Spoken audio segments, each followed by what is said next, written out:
ஒரு சிறிய பள்ளி. வகுப்பறையின் கடைசி பெஞ்ச்.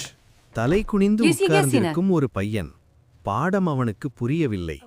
ஆனால் அதைவிட பெரியது அவனுக்குள் இருக்கும் பயம். 10 to 20 வயது. வகுப்பில் சில குழந்தைகள் முன்னே, சில குழந்தைகள் பின்னே. ஆனால் அந்த ஆசிரியை மார்க் பார்க்கவில்லை, மனதை பார்த்தாள்.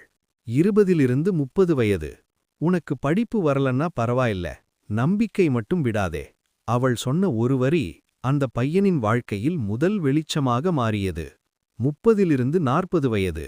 அவனுக்காக தனி நேரம், அவனுக்காக வேறு வழி. பாடத்தை மட்டுமில்லை, அவனையே அவள் கற்றுக்கொண்டாள். 40 to 50 வயது.